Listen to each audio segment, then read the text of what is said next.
미국 부채 한도 협상이 만약에 실패하면 어떻게 될까요? 10월, 11월에 미국 정부에서 쓸 수 있는 돈이 아주 바닥이 나는 거예요. 그러면은 세금도 줘야 되고 쓸 돈도 많은데 미국 정부가 디폴트가 나겠죠. 자, 그렇게 되면 어떻게 될까요? 주시장을 폭락을 합니다. 근데 여기 하나 더, 피치, S&P 뭐 이런 신용평가기관 애들이 미국 정부가 이렇게 안 좋으니까 국채에 대해서 신용등급을 강등을 할 겁니다. 그러면 추가로 주식시장이 더 폭락을 하겠죠. 자, 우리는 미리 현금을 준비하든가 아니면 주식을 매도해서 안전자산으로 옮겨가야 될까요? 자, 그런 거 없어요. 확실히 말씀드리는데 만약에 그런 일 생겨서 주식시장이 폭락을 하면 반드시 저점에서 주식을 매수를 하셔야 돼요. 네, 안녕하세요. 피셔인베스트 피셔입니다. 현재 미국 정부가 부채가 굉장히 많아요. 미국 부채가 뭐냐? 국채 발행한 거예요. 미국 정부가 국채를 찍어내고 미 연준이라는 이런 연방준비은행이죠. 이건 민간은행인데 뭐 그렇다 그래서 정부랑 전혀 연관이 없는 건 아니고 정부의 통제를 받는 민간은행이에요. 이 얘기까지 하다 보면 너무 시간이 길어지고 많이 얘기가 나온 부분이니까 굳이 이런 얘기까지는 할 필요는 없는데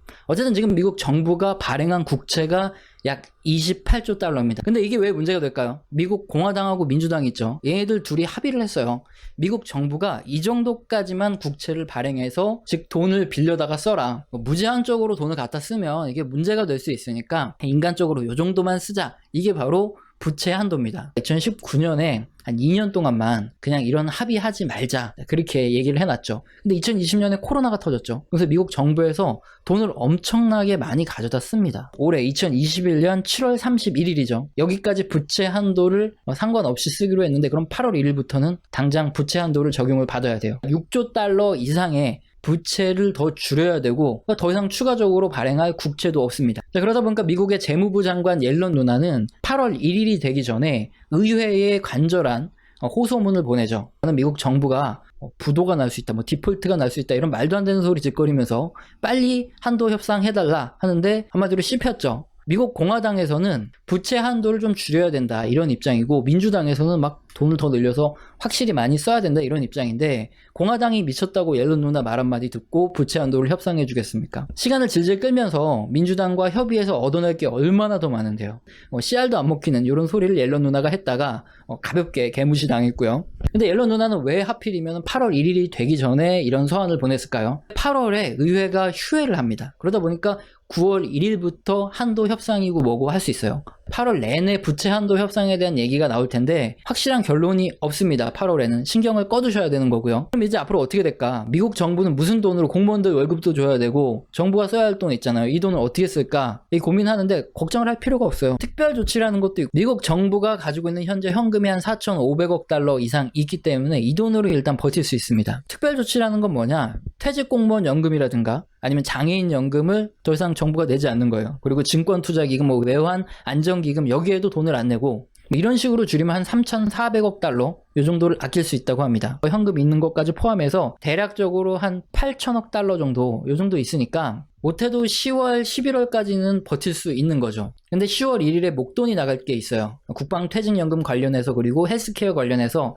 반드시 1,500억 달러를 지출을 해야 됩니다. 이렇게 미국 정부가 쓰는 돈이 굉장히 많다 보니까 한 10월이라든가 11월 정도 되면 추가로 더 국채를 발행해서 돈을 더 빌리지 않고는 미국 정부 돈이 바닥이 난다는 거죠. 그렇게 되면 공무원들 급여를 지급할 수 없으니까 셧다운이라는 걸 해요. 공무원들은 무급 휴직에 들어가서 집에 가서 노는 거고요. 주요 기간 빼고는 전부 다 공무원들이 일을 안 합니다. 이 기간이 길어지면 미국 정부가 멈춘 거니까 경제에도 심각한 타격을 받겠죠. 그래서 그 사이 민주공화 양당 간에 부채 한도를 더 늘리는 협상을 진행을 하게 되는 겁니다. 그렇다 보니까 부채 한도 협상에 실패를 해서 10월, 11월 셧다운까지 하게 되면 당연히 주식시장이 급락을 하게 됩니다. 지난 2013년에도 지금과 똑같은 일로 부채 한도 협상 문제 때문에 정부가 셧다운을 했고 여기에 피치라든가 아니면 S&P 같은 이런 신용평가기관이 미국 국채에 대해서 등급을 좀 부정적으로 얘기하겠다 뭐 이런 얘기가 나왔어요. 그러면서 주식시장이 폭락을 했죠. 그런데 그 다음에 어떻게 됐느냐? 당연히 부채 한도 협상 통과가 됐고요. 주식시장 다시 급반등을 했습니다. 그럼 이번에는 달라질까요? 아닙니다. 절대 달라지는 거 없어요.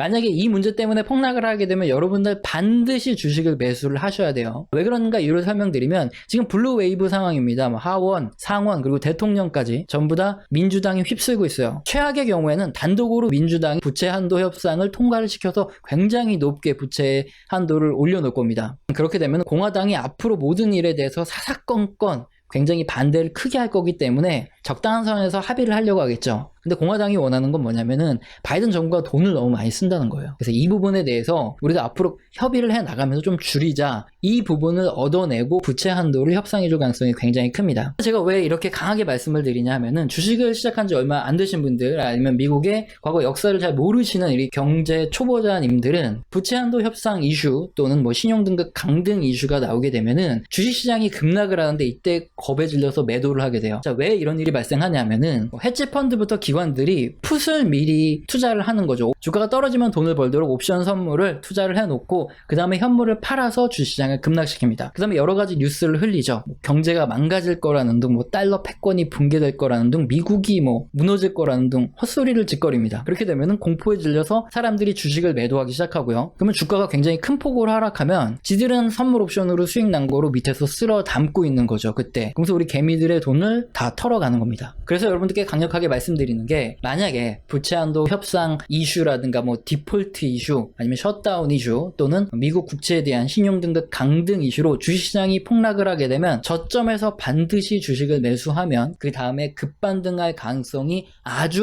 높습니다. 이럴 때 돈 안 벌면 언제 돈 벌겠습니까? 그러니까 반드시 기억해 두셨다가 이런 일이 생기면 땡큐 하고 주식 매수를 하시기 바랍니다. 오늘 영상도 마음에 드셨다면 구독과 좋아요는 꼭 눌러주시고요. 지속적으로 시청 부탁드립니다.